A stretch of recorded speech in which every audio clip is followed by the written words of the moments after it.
Welcome to NCERT physics simplified. इस video में हम करेंगे क्लास 10 का chapter number 2 acid bases and salt. तो स्टार्ट करते हैं इस चैप्टर को। ओके, मैं आपको NCERT line by line explain करूंगा। सबसे पहले हम समझेंगे कि एसिड्स, बेस और सॉल्ट्स होते क्या है। ठीक है, तो हमें कंपाउंड को, केमिकल्स को 3 कैटेगरी में डिवाइड किया है, एसिड, बेसिस और सॉल्ट्स में। ठीक है, एसिड वो सब्सटेंस, कुछ प्रॉपर्टीज भी होंगी इनकी, लेकिन जो मेन डिफ्रेंशिएट करने वाली बात है, जो आर्सेनिक थ्योरी के अकॉर्डिंग भी होगी, वो क्या होगी कि एसिड क्या करेंगे, H प्लस आयन देंगे। जब इनको वाटर में डिजोल्व करेंगे तो हाइड्रोजन आयन, ठीक है, या हाइड्रोनियम आयन देंगे। अभी वो हाइड्रोनियम आयन का भी हम समझेंगे, वाटर के मॉलिक्यूल के साथ ऐड होकर वो हाइड्रोनियम आयन बना देता है, तो हाइड्रोजन आयन देंगे। बेसिस क्या होंगे, इनमें OH नेगेटिव आयन प्रेजेंट होता है, या हम देखेंगे बेसिस एसिड के साथ रिएक्ट करके सॉल्ट और वाटर देता है। ठीक है, वो बेसिस हो जाएंगे। और सॉल्ट्स क्या होंगे, जिसमें एसिड और बेस जब रिएक्ट करते हैं तो वो सॉल्ट फॉर्म करते हैं। ठीक है, एक एक करके प्रॉपर्टी डिटेल में समझे। मैंने एक आइडिया दिया आपको एसिड बेस सॉल्ट का। अगर मैं एक प्रॉपर्टी की बात करूँ तो ये सॉर टेस्ट होगा, इनका खट्टा टेस्ट होगा एसिड का, बेस का बिटर टेस्ट होता है, कड़वा टेस्ट होता है जनरली। ठीक है, ठीक है, और इस तरह से हो जाएगा। तो ये और भी कुछ प्रॉपर्टीज़ है जो हम देखेंगे। बहुत सारी और प्रॉपर्टीज़ है, किस तरह से हम डिफ्रेंशिएट कर सकते हैं। तो स्टार्ट करते फिर एनसीईआरटी समझना सबसे बेस्ट है। ठीक है, एक एक लाइन इसकी इंपॉर्टेंट है और बहुत अच्छा पर्सपेक्टिव दिया है। You have learned in your previous classes that the sour and bitter taste of food are due to the acid and bases respectively। तो प्रीवियस क्लासेस में हमने क्या पढ़ा है कि जो सॉर टेस्ट होता है, खट्टा टेस्ट होता है, और बिटर टेस्ट मतलब कड़वा टेस्ट होता है, ये किस वजह से होता है, फूड में एसिड और बेस की वजह से होता है। जिनमें भी सार टेस्ट है वो एसिड्स हैं, और जिनमें बिटर टेस्ट है वो बेसिस है। जैसे कि एग्जांपल के लिए जो विनेगर हो गया, एसिड है वो। ठीक है, संतरा खा रहे हो आप, एसिड है, खट्टा टेस्ट है। और बेसिस क्या होंगे, जैसे कि बेकिंग पाउडर हो गया, ठीक है, baking soda, baking powder, that is basis, कड़वा टेस्ट होगा उसका। ठीक है, if someone in the family is suffering from a problem of acidity after overeating, which one of the following would you suggest as a remedy? Lemon juice, vinegar और baking soda solution। अगर किसी को, आपके family में किसी को acidity हो जाती है ओवरईटिंग करने से, को पता है ना, हमें स्टमक में, बायो में अपने पढ़ा है कि जो स्टमक में एसिड प्रोड्यूस होता है, कौन सा एसिड प्रोड्यूस होता है, हाइड्रोक्लोरिक एसिड प्रेजेंट होता है। ठीक है, प्रोड्यूस होता है, गैस्ट्रिक जूस में प्रेजेंट है। ठीक है, अब कभी कभी इसका प्रोडक्शन ज़्यादा हो जाएगा ओवर ईटिंग करने की वजह से। ठीक है, तब एसिडिटी हो जाएगी।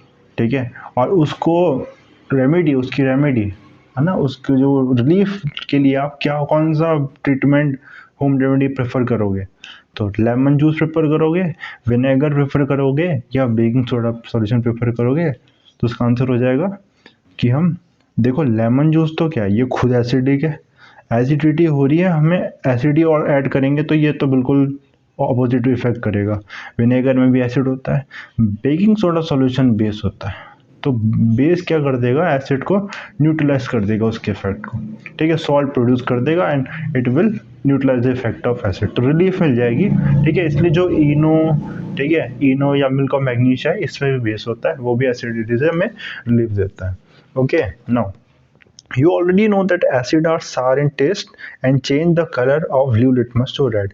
ठीक है, तो sour taste होगा इनका एसिड का, खट्टा टेस्ट होगा, और क्या करते हैं ये ब्लू लिटमस। अब लिटमस क्या होता है, अब कुछ केमिकल्स हमारे पास ऐसे हैं जो क्या करते हैं, एसिड और बेस के प्रेजेंस में अपने कलर में चेंज कर देंगे, ऑर्डर में चेंज करेंगे, स्मेल चेंज हो जाएगी। जैसे ब्लू लिटमस क्या करता है, लिटमस एक इंडिकेटर, और इनको इंडिकेटर बोलते हैं।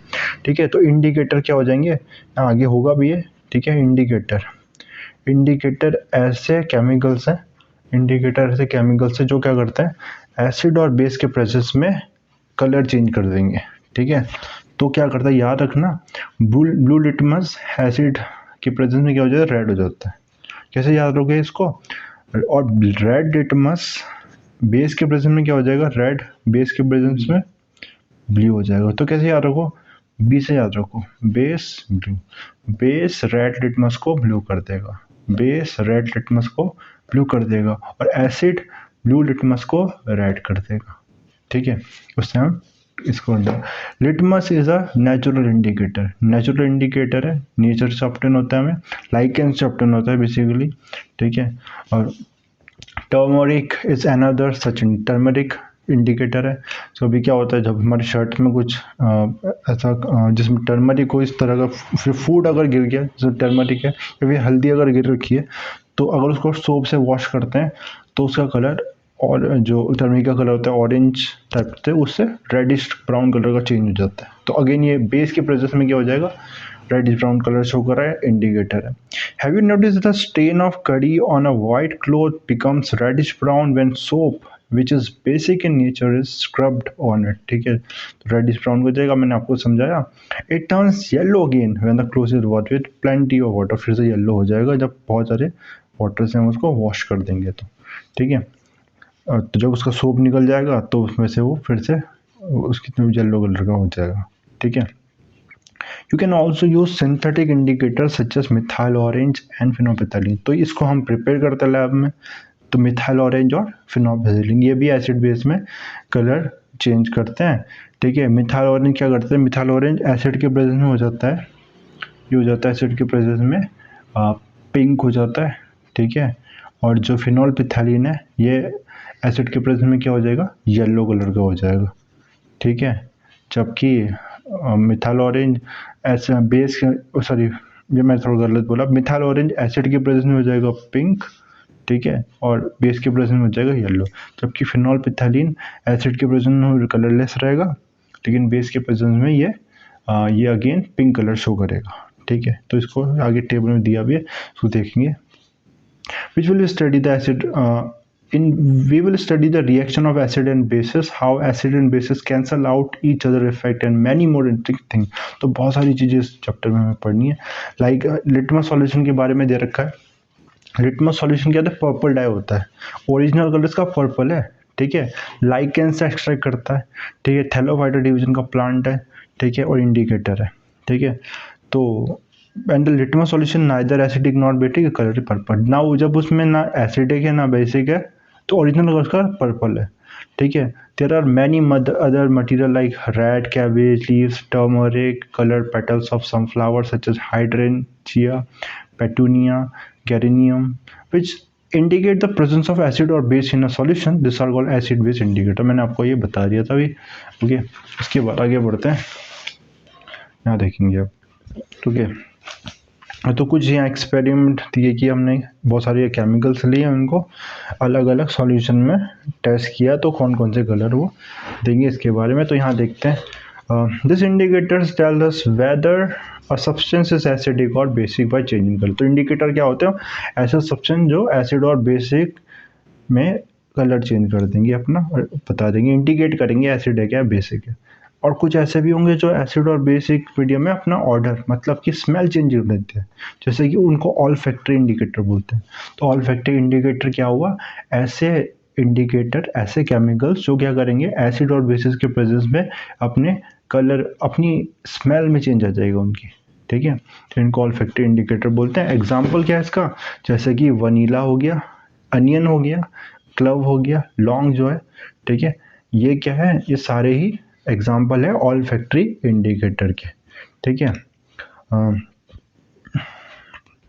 Late us do some activity. तो कुछ एक्टिविटी दी है जिसमें एक एक्टिविटी क्या किया इसमें देखो ये एक्सपेरिमेंट मैं आपको बता देता हूँ। तो ये टेस्ट ट्यूब लिया है यहाँ पर। ओके यहाँ आयरन से स्टैंड है स्टैंड से हमने से कनेक्ट कर लिया है। ओके और यहाँ पर आप इसमें क्या करते हैं ये डिलीवरी ट्यूब लगा रही है कॉर्क्स के थ्रू और इसमें हमने क्या किया एसिड ले लिया। कौन सा एसिड ले लिया डाइल्यूट सल्फ्यूरिक एसिड ले लिया। डाइल्यूट सल्फ्यूरिक एसिड H2SO4 इसका फॉर्मूला होता है। ठीक है तो सल्फ्यूरिक एसिड के बारे में ध्यान रखना ये एक it is a king of chemicals बोलते हैं सल्फ्यूरिक एसिड को किंग कोहली नहीं किंग ऑफ केमिकल्स बोलते हैं इसको। ठीक है किंग ऑफ केमिकल्स बोलते हैं। Okay so now king of chemicals बोलते हैं तो बहुत पावरफुल एसिड है ये। लेकिन अब इसमें एक चीज़ लिखी डाइल्यूट बोला। डाइल्यूट मतलब सिंपल सा मतलब है डाइल्यूट का जब देखो अपने क्या किया एक ग्लास में आपने लेमन स्क्वीज़ किया। लेमन स्क्वीज़ किया तो लेमन का जूस निकला बेसिकली इसमें पानी का कंसंट्रेशन ज़्यादा है कि कम है।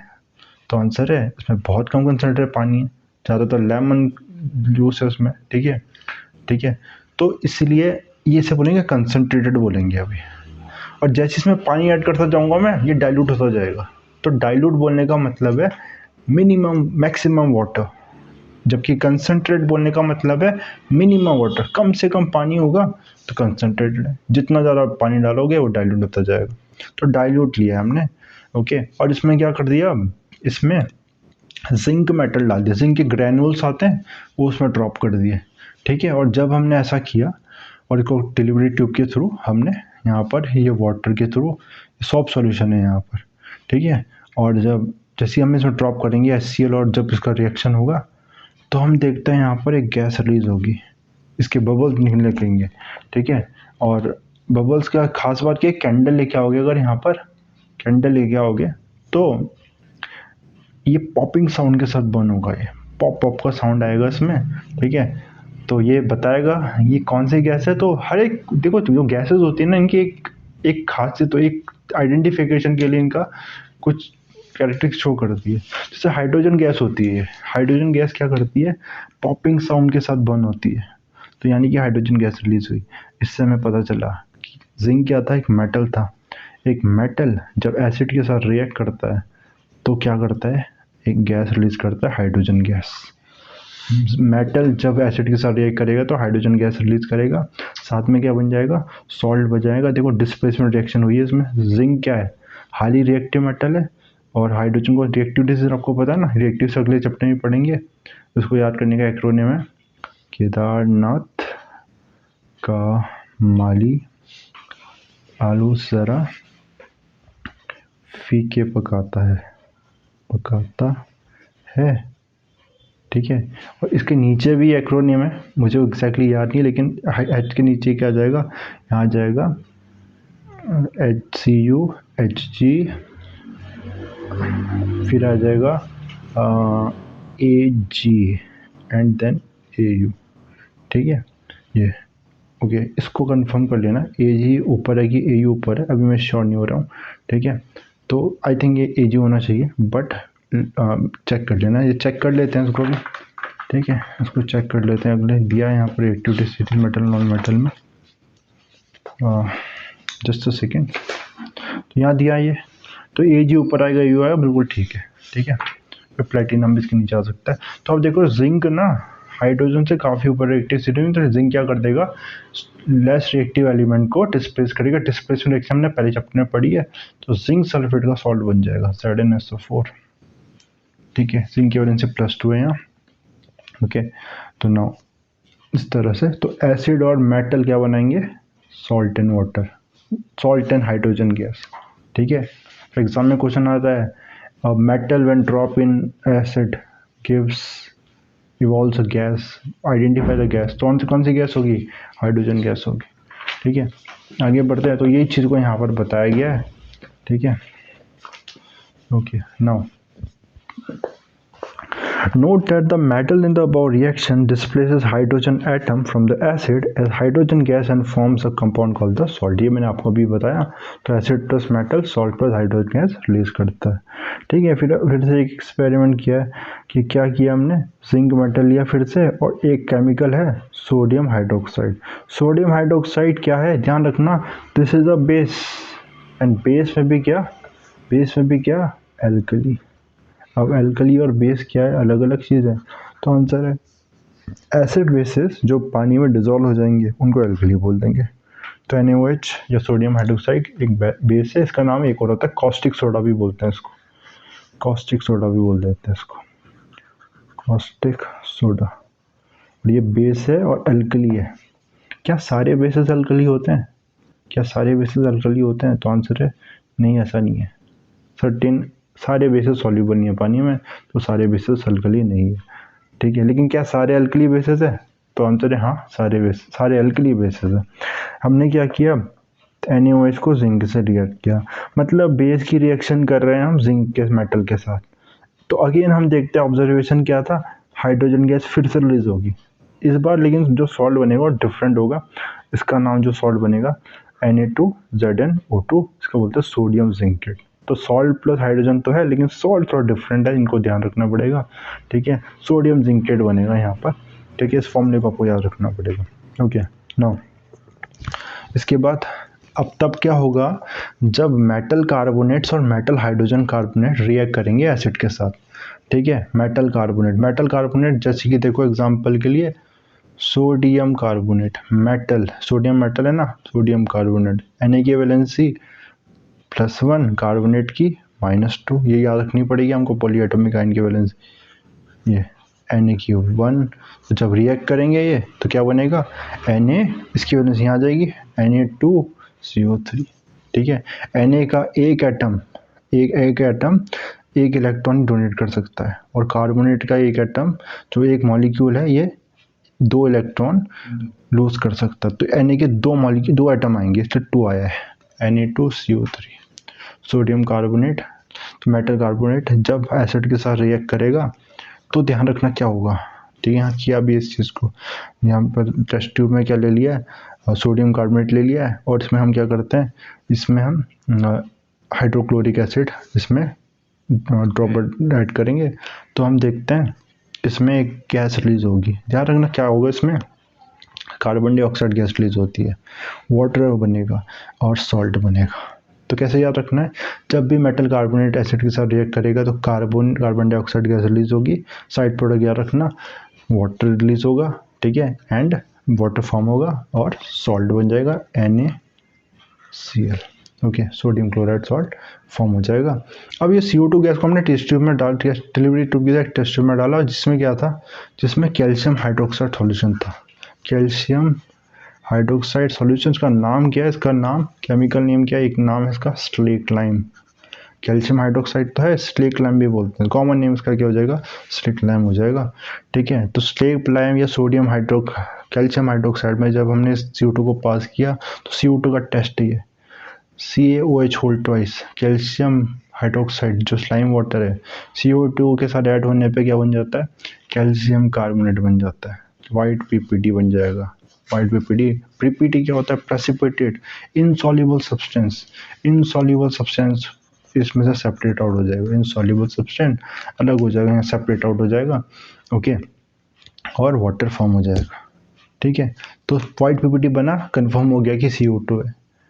अगर क्या हो, हमने और CO2 ऐड करते गए एक्सेस में, तो क्या वाइट PPT रहेगा, आंसर है नहीं, वो डिसॉल्व हो जाएगा, वाइट PPT डिसअपियर हो जाएगा, और रिएक्शन क्या हो जाएगी, तो कैल्शियम कार्बोनेट जो बना था ना, कैल्शियम कार्बोनेट, ये CO2 के साथ और H2O के साथ, H2 वाटर प्रेजेंट है उसमें, एक नया केमिकल बना देगा कैल्शियम बाइकार्बोनेट या कैल्शियम हाइड्रोजन कार्बोनेट, ठीक है।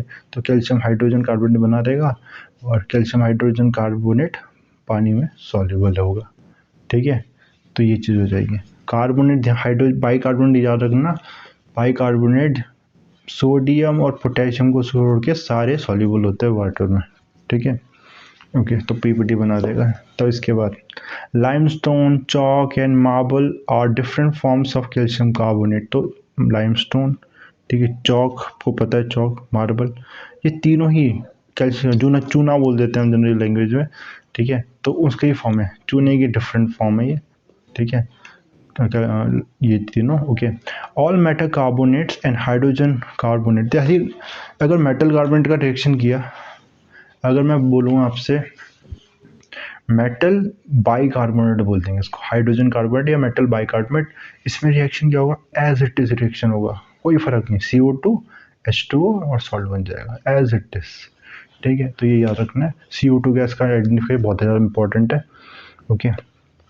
अब क्या होगा, जब एसिड बेस के साथ रिएक्ट करेंगे तो क्या होगा, हमने चैप्टर के स्टार्टिंग में देखा था, न्यूट्रलाइज कर देगा उसको, और उसके इफेक्ट को नलीफाई कर देगा, कैंसल आउट कर देगा इफेक्ट को, और इसको रिएक्शन का नाम बोलते हैं न्यूट्रलाइजेशन रिएक्शन। न्यूट्रलाइज कर दे, जैसे बॉम्ब को न्यूट्रलाइज कर देते ना, ठीक है, वैसे एसिड के इफेक्ट को न्यूट्रलाइज कर देगा बेस, या बेस के इफेक्ट को न्यूट्रलाइज कर देगा एसिड, ठीक है। तो सोडियम हाइड्रोक्साइड एल्कली है जो, ये बेस, तो ऑब्वियसली बेस भी है, ठीक है।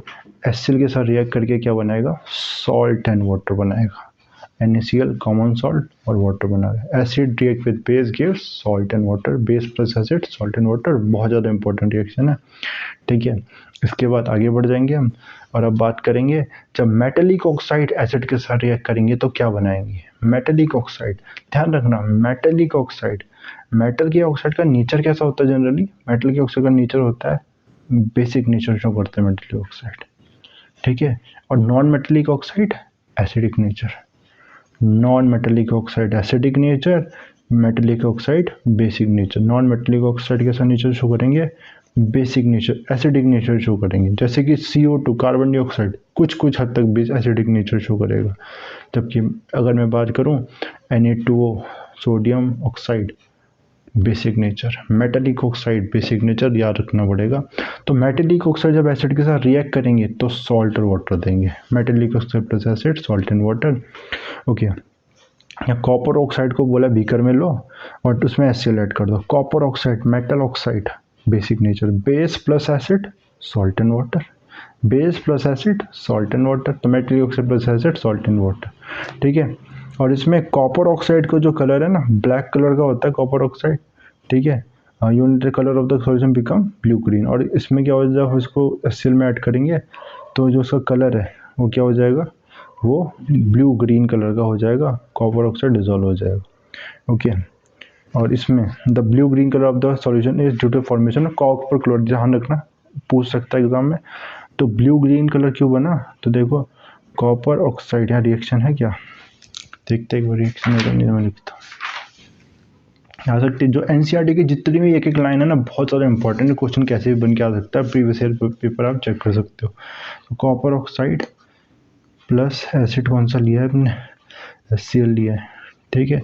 तो क्या बन रहा है इसमें, तो कॉपर क्लोराइड बन रहा है, CuCl2 और प्लस वाटर बन रहा है। और इस कॉपर क्लोराइड कॉपर 2 क्लोराइड इसकी वैलेंसी 2 है, तो इसी की वजह से जो कलर आया था ब्लू ग्रीन कलर का आया था। ऐसा आ सकता है a metallic oxide react with an acid gives a salt which is blue green in color, identify the salt, identify the acid, metal oxide, तो आपको यहाँ से आना पड़ेगा ब्लू ग्रीन कलर बन जाएगा, ठीक है। आगे बढ़ जाएंगे फिर, now right and balance the equation for the reaction, जब लिखने को बोला, ठीक है, तो मैंने लिख दिया रिएक्शन, बैलेंस आप कर सकते हो। Since metallic oxide react with acid to give salt and water similar to the reaction of bases in acid, metallic oxide are said to be basic, इसलिए मैंने बोला क्योंकि ये हमने उल्टा देखा, इसमें बोला है कि देखो मेटलिक ऑक्साइड ना एसिड के साथ सॉल्ट एंड वाटर दे रहे हैं, इसलिए इनका बेसिक नेचर है, इसलिए इनका क्या है बेसिक नेचर है, ठीक है। अब नॉन मेटलिक ऑक्साइड का बेस के साथ रिएक्शन देखते हैं। You saw the reaction between carbon dioxide and calcium hydroxide, ठीक है, कार्बन डाइऑक्साइड और कैल्शियम हाइड्रोक्साइड का ये देखा था अभी हमने, कार्बन डाइऑक्साइड और कैल्शियम हाइड्रोक्साइड, ये क्या है, ये तो बेस है, हाइड्रोक्साइड आ गया ना, हाइड्रोक्साइड जो भी होंगे वो क्या होंगे, बेस होंगे जनरली, जनरली हर बार नहीं बट जनरली बेस प्लस, ठीक है, ये अल्कल ये बेस बेसिकली, ठीक है। और इसमें क्या होगा, ये जब CO2 के साथ रिएक्ट करेगा, ठीक है, तो क्या दे रहा है, सॉल्ट और वाटर दे रहा है, बेस प्लस क्या हमें सॉल्ट और वाटर देता है, एसिड, इसका एसिडिक नेचर है मतलब, इसलिए ये तो non metallic oxide plus base क्या देगा, salt and water, non metallic oxide और बेस देगा सॉल्ट एंड वाटर, ये हमने देखा अभी, ओके। तो ये मैंने बात बता दी आपको। इसके बाद और कुछ देखते हैं आगे चैप्टर में। तो what do all acid and all bases have in common? We have seen that acid have similar chemical properties. What leads to the similarity in properties? ठीक है, तो कुछ chemical property इनके similar है, ठीक है। जितने भी एसिड्स हैं उनकी केमिकल प्रॉपर्टी क्या क्या कॉमन है, फिजिकल प्रॉपर्टीज में आ जाएगा, सार्टिस वगैरह, तो हाइड्रोजन गैस रिलीज कर रहे थे ये सारे, जब हम क्या कर रहे थे इसमें मेटल ऐड कर रहे थे हाइड्रोजन गैस रिलीज हो रही थी, ये प्रॉपर्टी सिमिलर है। We saw in activities 2.3 that all acid generate hydrogen gas on reactant with metal, ये भी देखा। So hydrogen seems to be the compound to all acid, hydrogen gas release हो रही है यानी क्या मतलब है, एसिड में क्या होना चाहिए, हाइड्रोजन एटम होना चाहिए, तभी तो हाइड्रोजन गैस रिलीज हो रही है। ठीक है, और इसको इन्वेस्टिगेट करने के लिए हमने क्या किया, जितने भी कंपाउंड थे ना जिसमें हाइड्रोजन थे, ठीक है, वो एसिड होंगे क्या, इसका क्या मतलब ये है कि जितने भी कंपाउंड में हाइड्रोजन है वो एसिड है। इसके लिए हमने किया यहाँ पर, और क्या टेस्ट किया, तो ग्लूकोज ले लिया, अल्कोहल ले लिया, हाइड्रोक्लोरिक एसिड, सल्फ्यूरिक, सब में हाइड्रोजन होता है। ठीक है, और इसको यहाँ पर हमने क्या किया, फिर 2 टर्मिनल से 6 वोल्ट बैटरी से कनेक्ट कर दिया, स्विच कनेक्ट कर दिया, और हमने क्या किया, some dilute acid in the beaker and switch on the current, है ना, एक एक करके सब में डाला। तो हम देख रहे हैं कि हर बार करंट बल्ब ग्लो नहीं करेगा, ये हर बार बल्ब ग्लो नहीं करेगा। किसके साथ करेगा, जिनके साथ ग्लो करेगा, जिनके साथ ग्लो करेगा वही एसिड है। ठीक है, और हमें पता है बल्ब ग्लो करने के लिए सॉल्यूशन में क्या होना चाहिए, चार्ज होने चाहिए, आयन्स होने चाहिए। कौन से आयन, तो इसमें तो हाइड्रोजन है तो हाइड्रोजन आयन बनेगा। तो जो H+ आयन दे रहे हैं, जो डिसोशिएट हो जा रहे हैं किसमें, H+ आयन दे रहे हैं, वही एसिड है। ठीक है, तो एसिड की डेफिनेशन मिल गई हमें। एसिड आर दो substances which on dissolving in water gives hydrogen ion. ठीक है, उनका एसिड। ग्लूकोज एग्जाम में क्वेश्चन आया, ये ग्लूकोज अल्कोहल में हाइड्रोजन होता है, फिर वो एसिड क्यों नहीं है, क्योंकि वो H+ आयन नहीं देते वाटर सॉल्यूशन में, इसलिए एसिड नहीं। The bulb will start glowing in the case of acid, but you will observe that glucose and alcohol solution do not conduct electricity. Glowing of the bulb indicate that there is a flow of electric current through the solution. Electric current is a carried through the acidic through ions solution by ion. ये मैंने अभी explain कर दिया आपको। Acid contain H+ ion as cation and anion such as Cl negative and HCl। ठीक है, तो acid में क्या होंगे, H+ आयन होगा, और एनाइन क्या होगा, जैसे कि इसमें Cl नेगेटिव आयन है। ठीक है, वो अलग अलग होता है लेकिन H+ आयन सब में कॉमन होगा। NO3 नाइट्रेट आयन है नाइट्रिक एसिड में, सल्फेट आयन है सल्फ्यूरिक एसिड में, एसीटेट आयन है एसिटिक एसिड में, लेकिन H+ आयन सब में कॉमन है। Since there the cation present in the acid is H+, this suggests that acid produce hydrogen ion। सब में H+ आयन इसलिए हाइड्रोजन आयन प्रोड्यूस करेंगे। H+ ion in solution which are responsible for their acidic properties. तो H+ ion responsible इनकी properties के लिए। ठीक है, अब एसिड और बेस का water solution, in water solution में क्या होगा। ठीक है, तो इसको भी देख लेते हैं। ठीक है, तो हाँ, यहाँ तक इस पैराग्राफ को कर लेते हैं। ओके, तो क्या किया है, कितना टाइम हुआ है, 27 मिनट्स हो गए। ठीक है, टाइम इज 20:35। ठीक है, तो देखो इसमें, तो अब आगे बात करते हैं, कुछ एक्सपेरिमेंट्स हैं यहाँ। ठीक है, तो इसको हम क्या करते हैं, इतने रखते हैं इस वीडियो में। ठीक है, इसकी बाकी की बात हम नेक्स्ट वीडियो में करेंगे। Thanks for watching.